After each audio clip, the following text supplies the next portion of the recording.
Hello, my name is Audra Platt, and today I'm going to talk about last will and testaments and the probate process. So with a last will and testament, we want you to make sure and have beneficiaries on all of your financial institutions. So when you have a checking account, savings account, stocks, bonds, mutual funds, investment accounts, brokerage accounts, 401ks, IRAs, 457 plans, basically anything that you can have a beneficiary on, we want you to make sure and have someone named. If you have someone named on a beneficiary form at a bank, that is considered a contract basically between you and that financial institution. So when you pass away, the beneficiary is going to take your death certificate, go to the financial institution, and they'll be able to collect their assets at that time. Now that is separate and apart from your last will and testament. So if you have a bank account that says, I want all of my assets to go to my sister, but in your last will and testament, you say, I want all of my assets to go to my nephew, the bank is going to use the actual beneficiary that you have listed on that account. They're not going to look at your last will and testament. So they are completely separate and apart.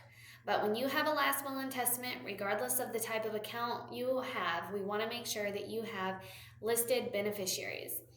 Now, everything else, talking about real property. So I'm basically just discussing right now your homestead property, because if you have more than one piece of property, we want you to consider a revocable trust. So in this discussion that I'm talking about, I am assuming that you have beneficiaries on all of your financial institutions, and the only real property that you own is your homestead, your primary residence. So in that situation, if you are giving your house to your spouse or your children, that house will go through the probate process. Since it's your homestead property, it is reduced to a short amount of time. It takes about 90 days to get through that process, and it costs somewhere around $2,000. Now that is again assuming that you are giving your house to your spouse or your children, to your heirs. If you are giving it to someone else, a friend, a partner, a niece or a nephew and you have children and you have a spouse, it is going to take up to 9 months or a year or longer to get through that probate process. The 90 days and $2,000 is reserved for people that are giving their homestead residence to their spouse or their heir.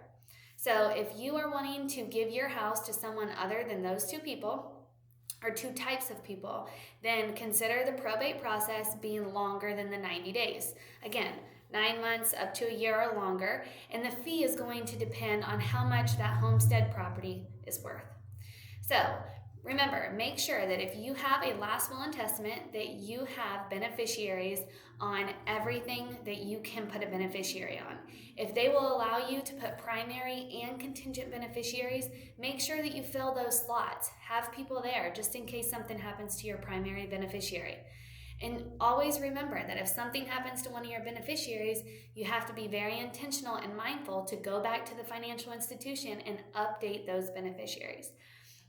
So this was just a quick reminder on last will and testaments and a brief discussion on probate. So if you have any questions or you have a last will and testament, consider maybe coming to one of our basic estate plan workshops if you are not a client of Pittman Law. And if you are a client of Pittman Law Office, feel free to email or call us. Our number is 352-399-6944. Thank you.